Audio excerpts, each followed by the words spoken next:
Hi. So yeah, now it's recording. Hi. So my name is Kimmo Syväri, and I'll be presenting my idea today. And as a disclaimer, I want to say that I'm not a how would you say, professional on this subject that I'm going to be talking about. I'm very much feeling my way as I go, and if you feel like asking anything, please do. I try to see the chat console if I manage to do that.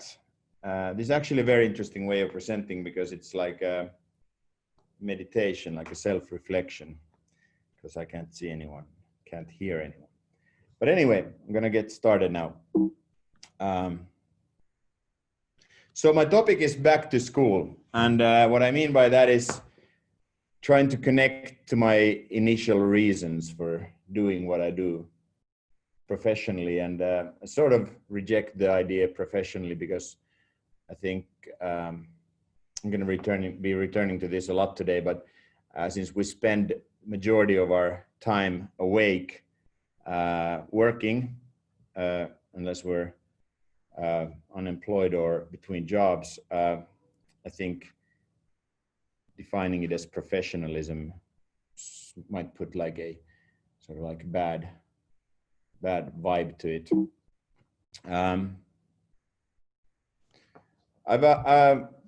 First, I want to present the structure for what I'm going to be talking about. So first, setting the scene where I come from, and that's the first part.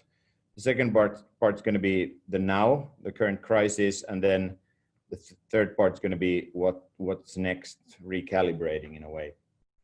And I have three sort of OKRs, objective key results. I'm trying to implement this OKR thing in my own life and in the company life. And I'm trying to present one main idea, finish in 45 minutes, and try not to wander off topic.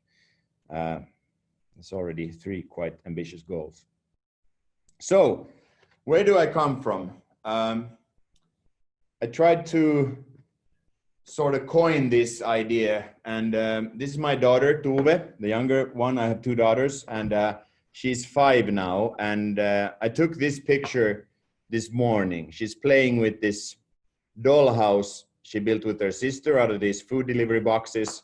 And in this next picture, she's on her way to kindergarten, and she stopped to blow this sort of flower, a very traditional thing you do in Finland in the springtime if you're a kid.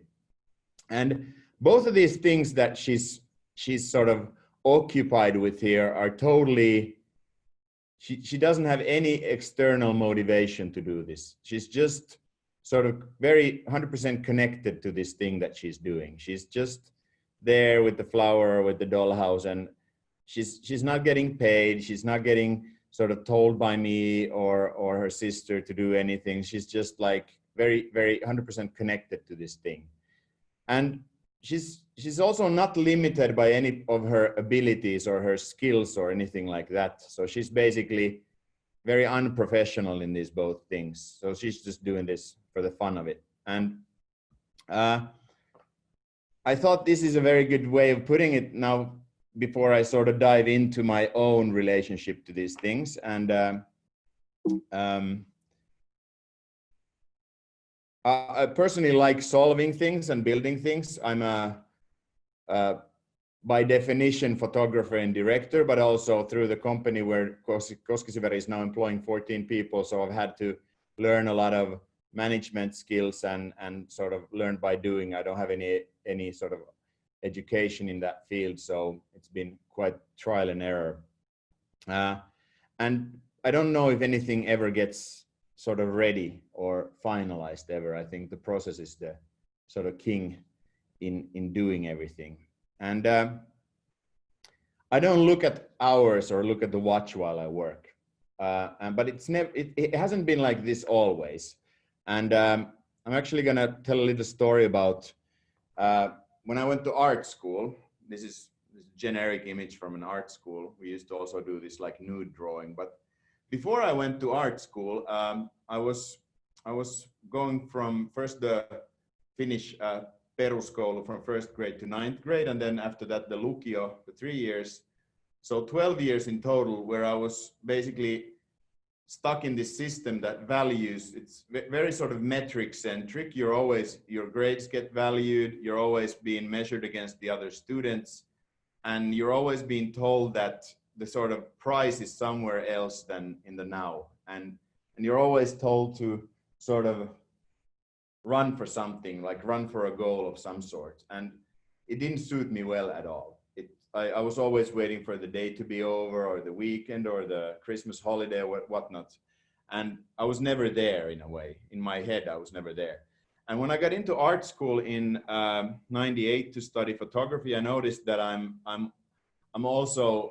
still doing this. I finally got to a place where there was like-minded people, and there was plenty of sort of fun stuff to do, and the whole thing was like on point on what I wanted, but I was still doing the same waiting thing. So I was like still sort of off topic in my own life on what I should be doing. And I realized this, and it started bothering me.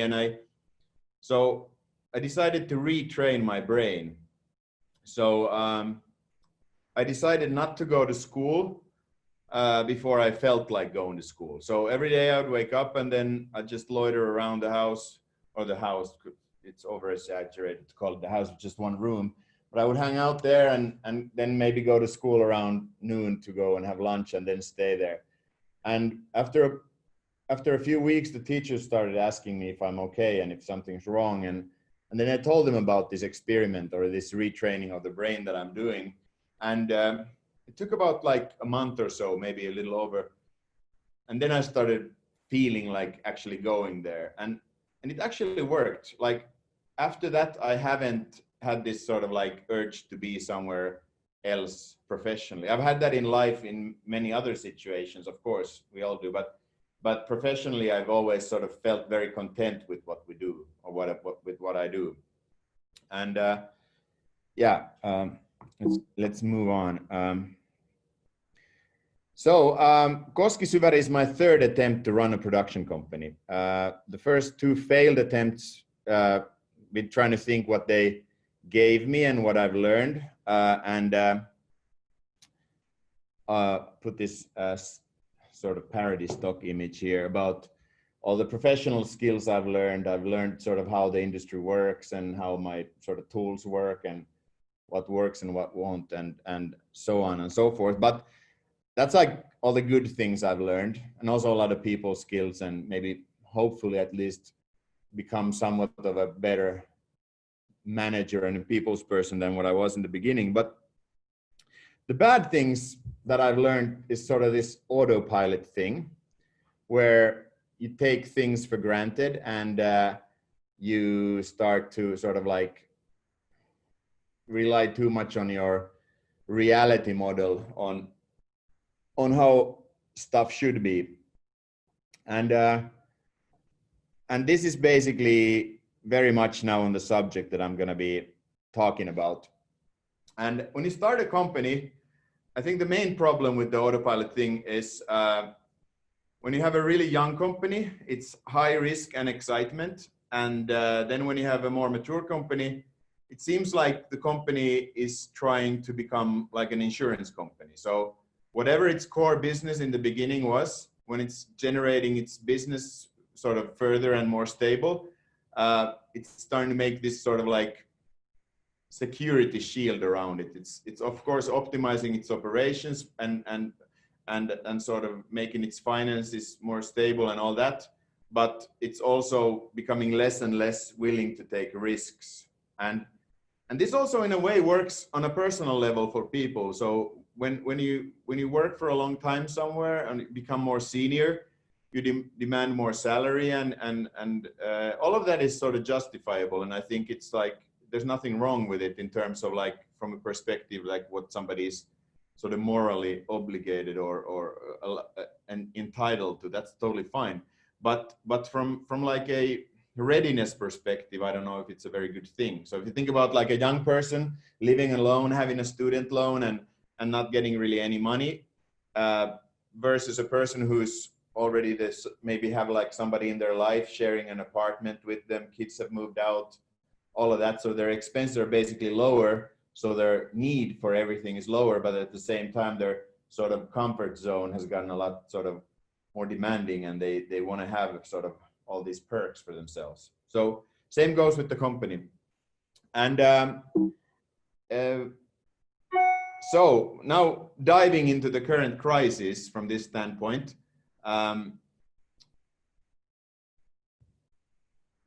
so we had to lay over the entire staff on a 2-day work week on the 17th of March.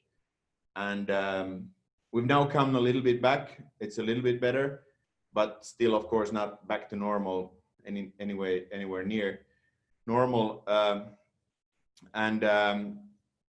Sort of, we're still coping with this whole thing. And it's there's a lot of bad stuff, but also I think sort of this has given a really good opportunity to reflect back on things. And we had one guy leave the company because he felt that he wanted to do something else. And I think in general, I was really sad that he left, but at the same time, I think it's very good that he left, because if that's how he feels, he should have left anyway. So this gave him an opportunity to leave.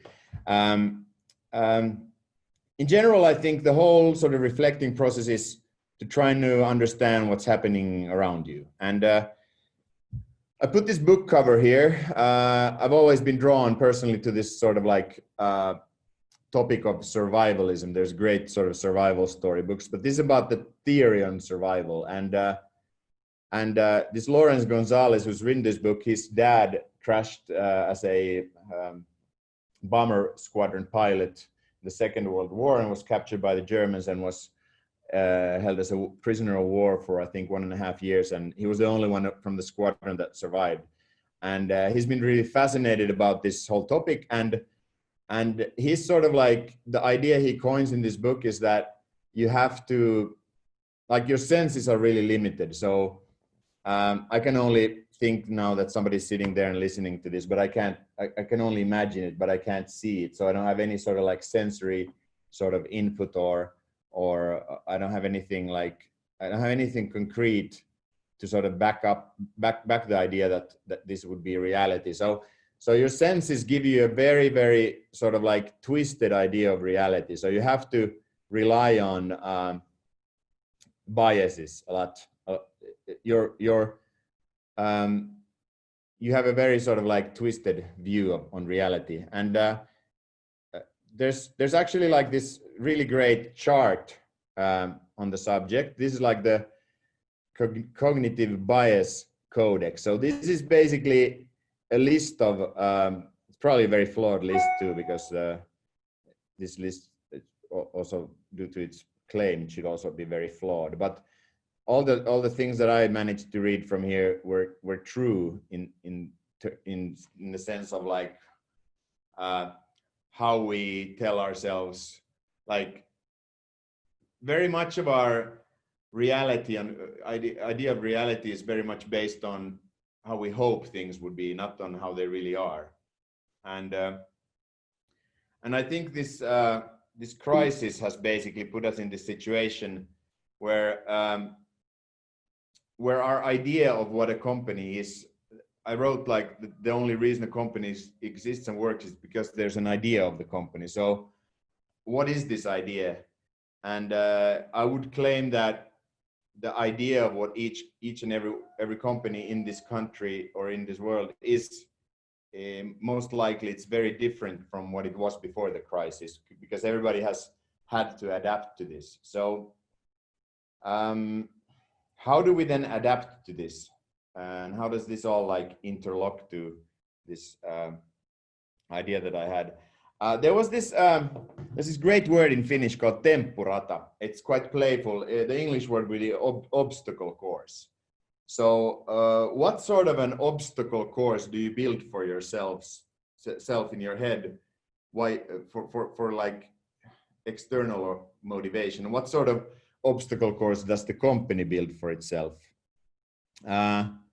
Since we can't really escape these biases, I think the trick is to try to understand the big picture and build an obstacle course that is appealing for both the individual and the organization.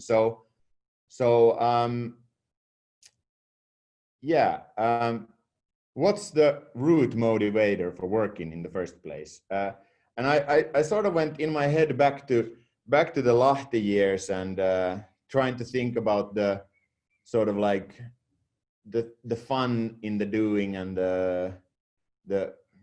I'm not a rich person, and I don't think I will ever become rich doing what I'm doing. And even if I became rich, I don't think that would be I would be any happier. And we spend the majority, might have said this already in this, but we spend the majority of the time awake working. So it's really, really sad if we don't manage to do like Tuve and have like a really strong connection to what we do. And this sort of comes back to internal and external sort of validation of work. Like, do you need permission to do it, or do you actually have like something in your head that says to you that, okay, this is a good thing that I'm doing? And so then I thought about this recalibrating thing, like what should we do next, and what should sort of be the solution for all this. And of course it's like financial struggles not fun, and not having enough stuff to do is not fun, and having layovers is not fun, and it's sort of causing people to not to rely on sort of their surroundings, and it causes a lot of stress. But anyway, this bothers me a lot. Is the time-based value system valid? Does it entitle inspiration? I would say it doesn't. If you think about, I don't know where the listeners work, if they work as entrepreneurs or if they work at companies, but a lot of companies still, at least ad agencies, still rely on this hourly based fee, and they've even taken it so far that they talk about billable hours. So you talk about somebody having to actually tick the boxes and say, okay, I did 30 hours and this and 20 hours and this, and then they send a bill according to that.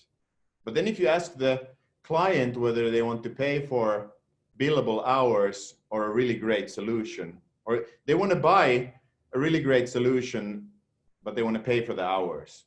And to me, this makes no sense, because it's basically, the whole system is rigged to not to sort of like produce these great solutions, because it's rigged to sort of like the obstacle course is rigged to making people sort of like spend time without really being accountable for being smart with their.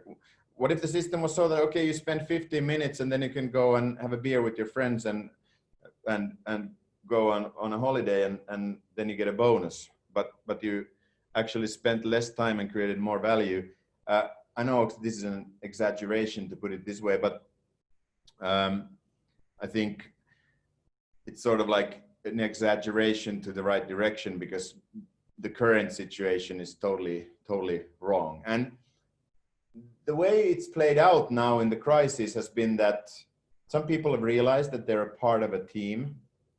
I ran out of time. I was going to make a slide where it's like says brand, and then it's like, I know where it says band, because it should be seen as a band. Like, why do you belong to a band? Is there a law that says that how band members should be fired or not fired, or who should be taken into the band, and what sort of songs should the band write? And I think that's a really good analogy, because not the school system is only one example, and the sort of like billable hours is another example, but also the whole, our judicial system and our whole sort of like the laws that are written for the work law in Finland has been written basically from a standpoint when you have these unions and you have this factory work and you have like a ton of expendable people who can basically anyone stand at the conveyor belt and do the same job. And we're not in that position anymore. We have very highly skilled professionals where companies really want to hold on to the best ones, and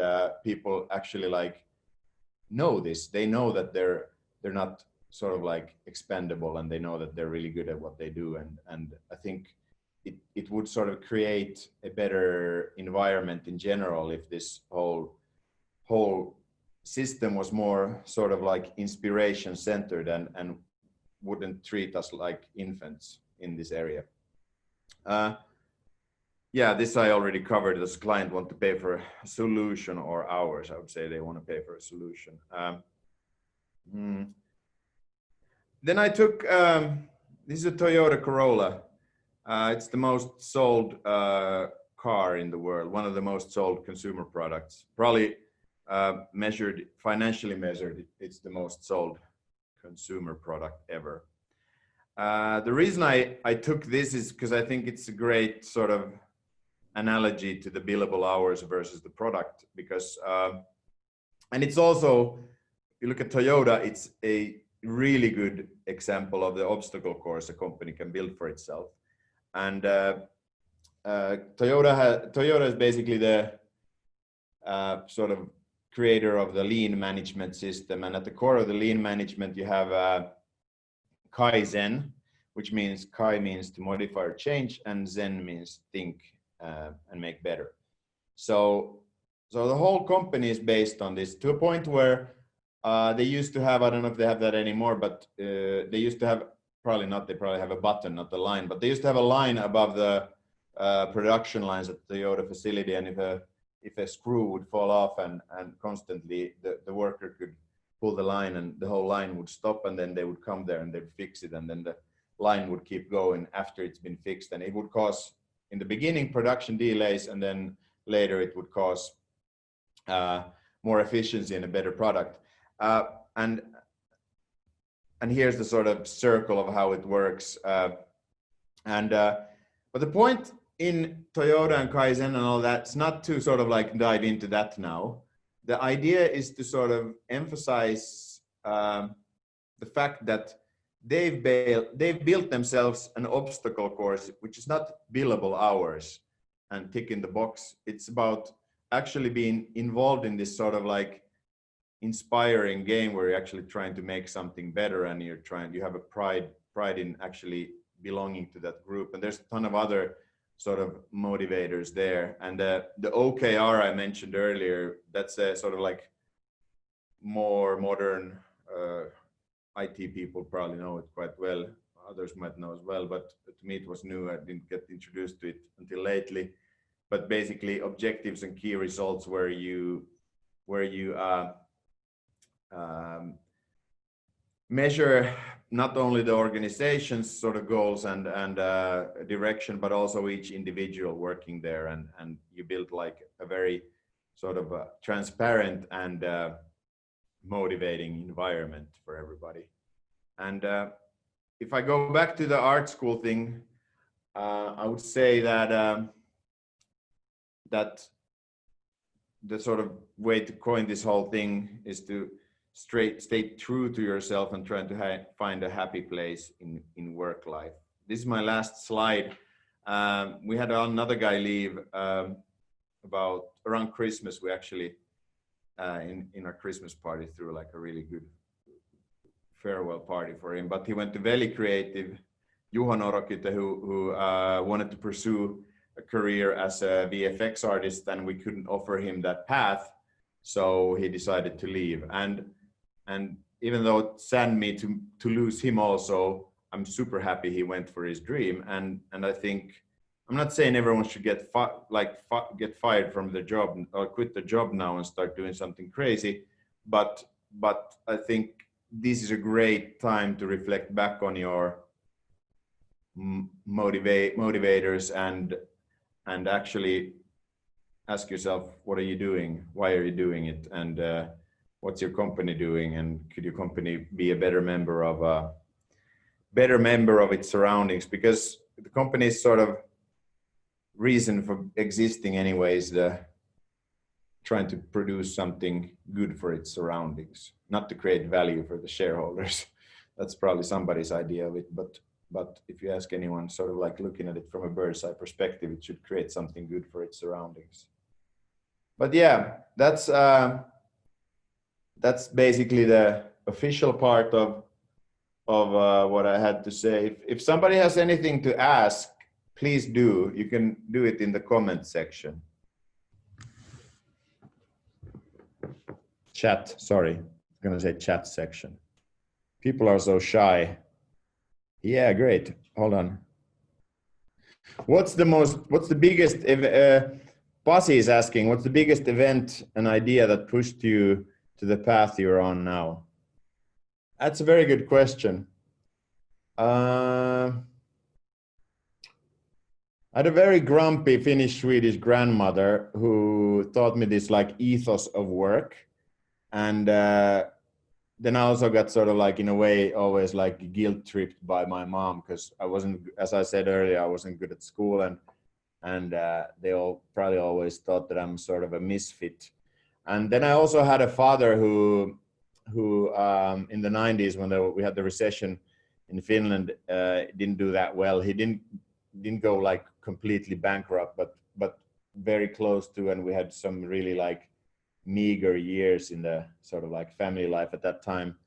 And I don't know, I guess the answer to your question would be trauma pushed me. I don't know, but that's probably the case in many people's case. So it's not always fun, but it always also keeps you sort of like on the right path, in a way that if you feel lazy or if you don't feel like you, I've been talking about the inspiration in this presentation, but sometimes it's also a lot about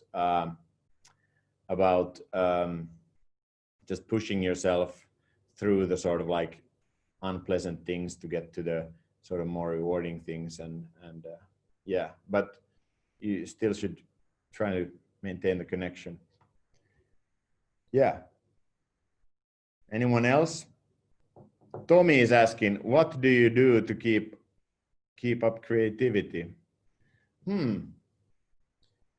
That's a great question.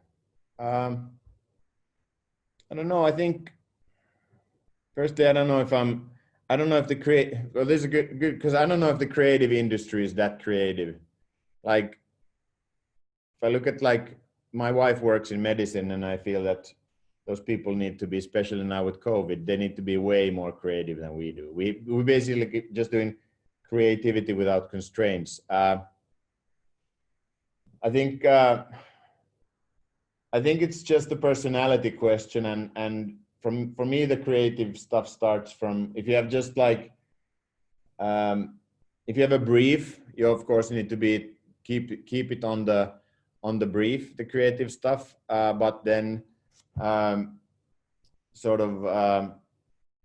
then that I usually do it from like an insight driven. I'm trying to understand the world around the sort of task at hand and the objective, and then trying to sort of like find an insight from there. But then if it's something that it's totally sort of out of the box, like that's not sort of a briefed thing, then it usually starts from an idea of or so like a conversation or something that comes to your attention somehow in a dream or a conversation or something you see, or I think it's around everybody. It's just a matter of trying to see it.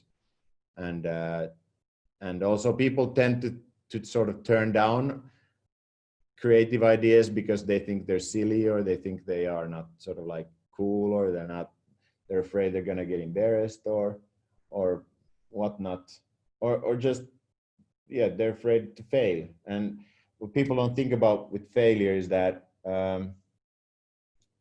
if you don't try, you already failed. So if you try, there's already like a 50% increase in your chances of succeeding. Okay, so Dan's asking, what's your future plan for the company? What do you want to achieve in the next years? That's a great question. People are talking about new normal, and I have to say, I don't know what new normal is. I don't know. If I knew what new normal is, I'd probably call it normal. But everything's changing so quickly. I think current plans to stay alive, and by staying alive, I think we need to sort of like turn ourselves into a position that is reflecting the needs of our surroundings in a way that whatever our clients need and whatever we can provide for them with the existing resources and the resources we can sort of like build and find, then we will try to do that, even though that's sort of quite reactive. I still think that's sort of like one priority now. The OKR is actually a really, really important thing right now, because I feel that we could do a lot better in finding sort of happy places for people working here, in a way that we should be aware of where they're going, and they should be aware of where we're going as a company more. And I think if that dialogue works, then you're already really far. And I think, yeah, that's probably one of the most important things. Even if the plan would be that they can say, oh, but they're not going to work here in like 5 years. They want to work somewhere else. Okay, well, how long are you going to work here, and what can we do for you? What can you do with you? Can we do with you in the meanwhile? Because I think it's also like sort of like a journey that some of the parts we share, and then we might not share, and then it's not that sort of like serious. Yeah. How do you keep people motivated in their jobs? It's a good question. I'm trying to think of whether it's how do we keep, well, we're trying to keep up a conversation with them, trying to be open about what we do and why we do it, and trying to sort of like illustrate the sort of picture, the parts of the picture that they might not be able to see in their daily operations. And sometimes that's conflicting with what they want, and then they might not want to be here. That's happened, and every time it's happened, you feel like, okay, especially if it takes you by surprise, you think about, okay, where did I fuck up? What should I sort of like, what should I have seen, and what should I have done? And then, but sometimes the answer is just that it was the right thing to do, like, because we can only adapt so much, and if somebody, we can have a discussion about whether it's what they want is a direction we should take, or then it's sort of something we can't adapt to, and then we might have to go our separate ways. And I think the dialogue is the key for that, the whole sort of motivation thing. And then, of course, if they have something else going on in their life, let's say they've broken up, or somebody in their family's gotten sick, or they have some other problems or whatever, then the motivation, there's a ton of external sort of reasons why you might not be able to keep up somebody's motivation, and then you just have to accept it. But yeah, we try. Someone else, shoot.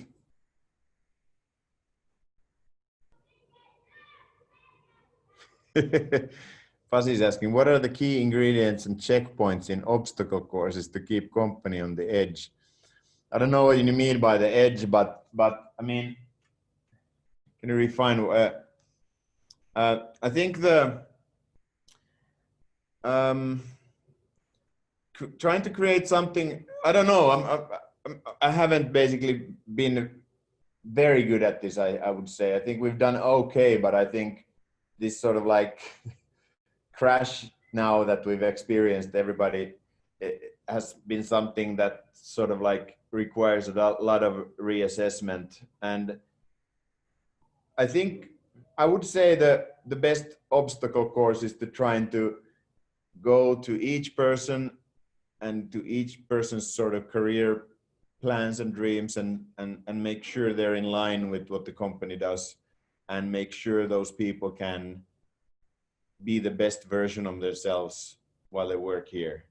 I always hope that this would be like the best sort of like work experience, even if they were here for just a short while. And I know that's like a pipe dream, it can't happen, but it can still happen a bit more if you try. And becoming like a good workplace is something that sort of is very, very important.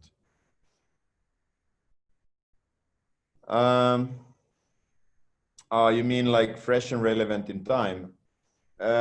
Yeah, I don't know. I'm getting older and older, as we all do, and trying to understand the world around me. And I think, I don't know. I think this thing that I've been trying to illustrate here, if you look back at like how an industrial company, like a factory works, or something that's founded like 100 years ago, it uses very different motivators and very different sort of incentives for people, and it's just stick and carrot, and stick and carrot doesn't work anymore. And I think just steering away from that and trying to understand and trying to create a cause. And I think it's also been very interesting. Now I'm starting to wander off, so I'm losing my third point. But now I watched this. Tesla is accusing a Chinese car company for stealing their sort of website design and everything. And it got me thinking that how the sort of Western thinking of ownership and the Eastern thinking of ownership is so different, and how it now sort of like reflects to this situation is where if you have any sort of like benefit that's taken away from a Chinese worker, I bet the reaction is way different than for a Westerner. And that's sort of like this cliche of not what your country can do for you, but what you can do for your country type of thinking, where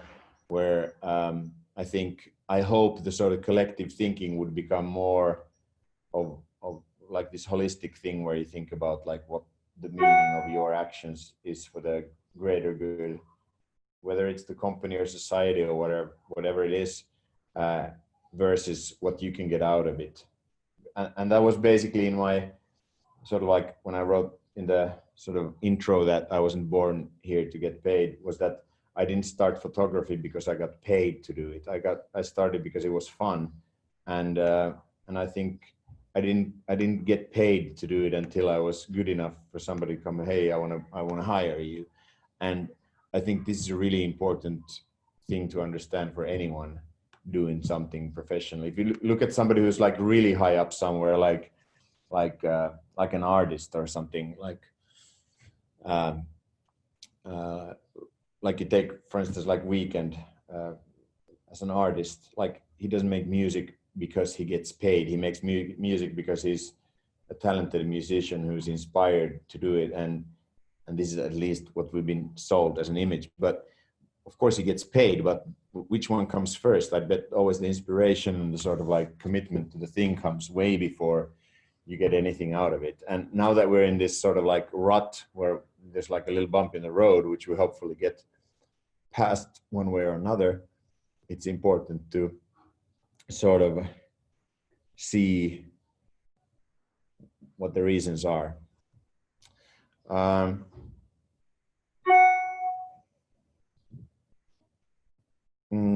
Okay, Sami is asking, has Car Time generated any aha ideas? Well, we had a restaurant for a little while, and that was like a sort of like spur of the moment thing. And yeah, it has a lot, but not sort of like with this presentation in a way is that I could not have sort of come up with this topic or this idea for this 6 months ago. I just would have been too much in like sort of this like career sort of pipe going somewhere. And so stopping has been good. And yeah, I'm trying to think of other things that would have been the aha moments. Any other questions?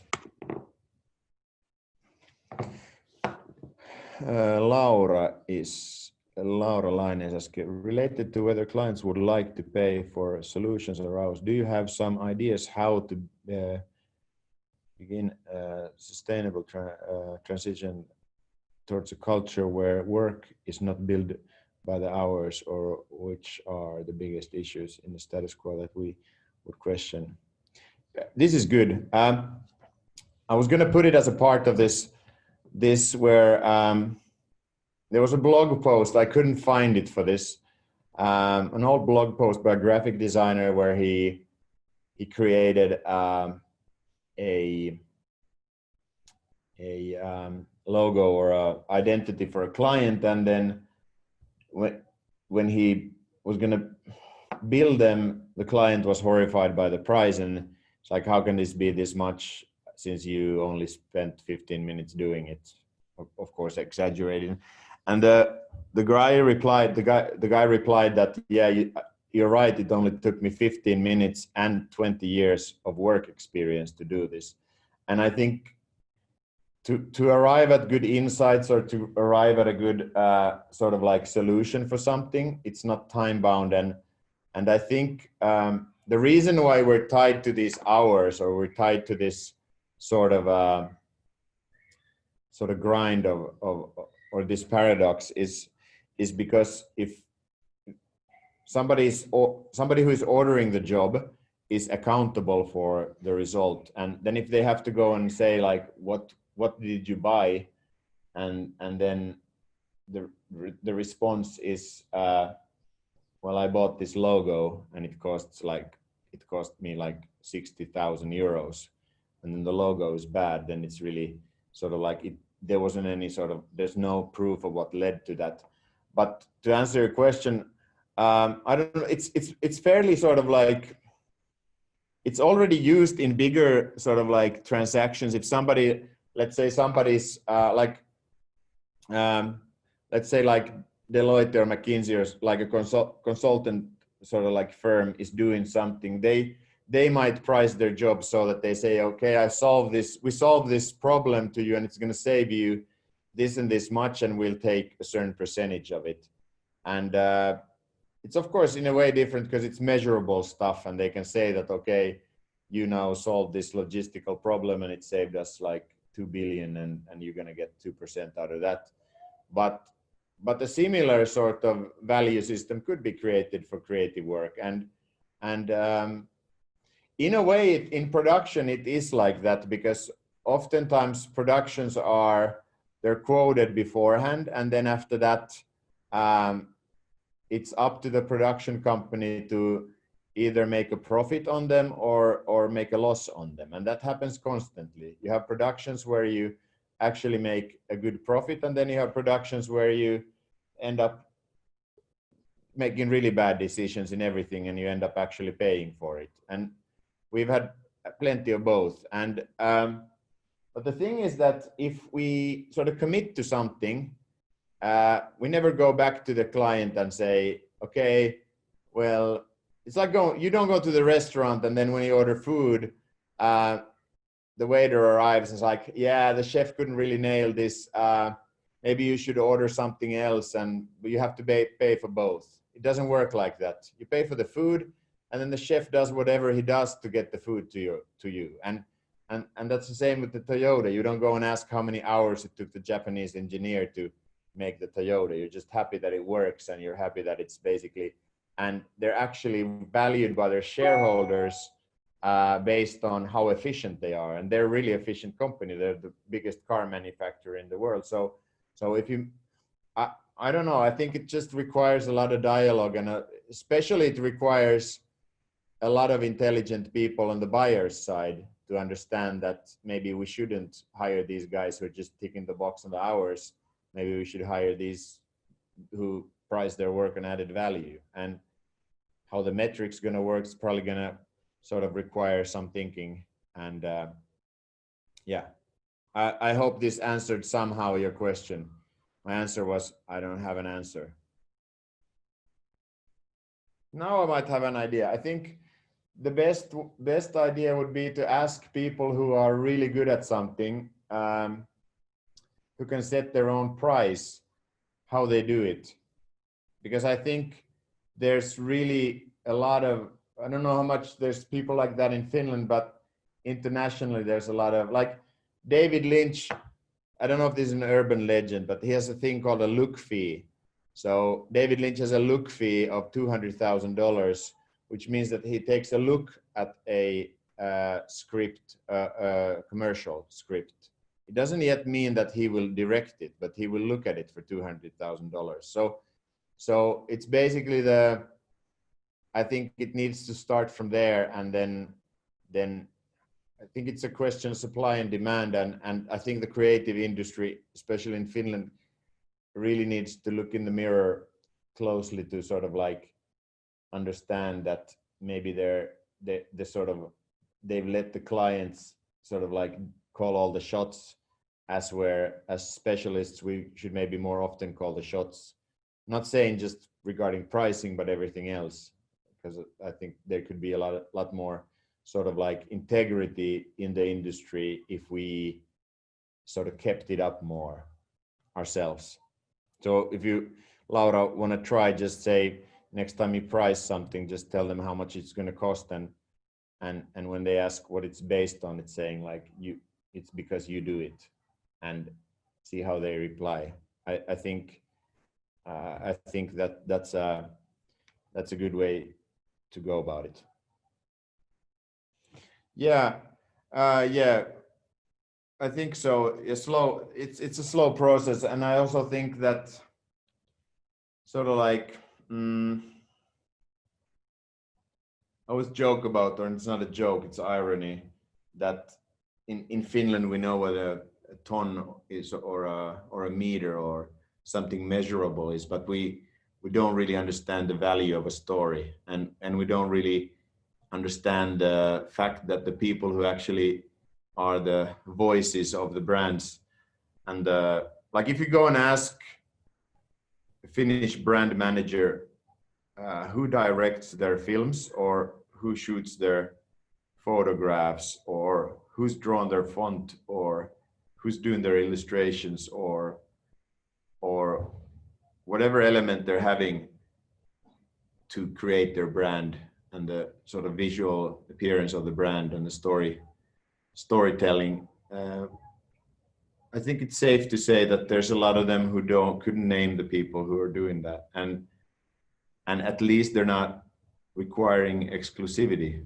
And we did a job for Samsung a few years back, or we started with them a few years back, directed to Korea, and Tuukka was shooting for them, and it was for their like this integrated home appliance branch, and they required in the production agreement, they wanted to have a 2-year exclusive non-compete in the integrated home appliances category. And well, then when we priced it, they actually then ended up removing it from the contract.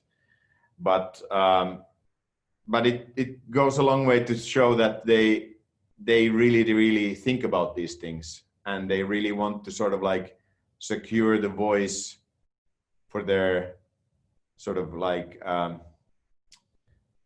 their artists. And another example was Pierre Winter, who's a Danish photographer who initially in the 90s he invented the diesel successful living concept, and he's also shot a lot for Levi's. And first he shot for Diesel for many years, and as soon as the contract between him and Diesel ended, and as soon as the user rights for the images ended, Levi's hired him on the spot. And this is a really good example for when the clients often ask, why should we pay for usage rights, or why should we limit we want like infinite rights for these. And that's another thing where we as professionals should maybe take a look in the mirror. Like for instance, Elisa, I can say this out loud, mentioning a client, we didn't sign the Elisa production contract because we can't do it. We're quite a big player in the photography field, and their contract is against everybody's sort of like it's very unfavorable for anyone. And I know somebody has signed it because they're getting photos from somewhere, but we couldn't do it, and because I think it's immoral. And I think we're sort of responsible. If we are going to have young people wanting to come to this industry, we have to set an example of this being a good place to work. Otherwise, they will choose something else.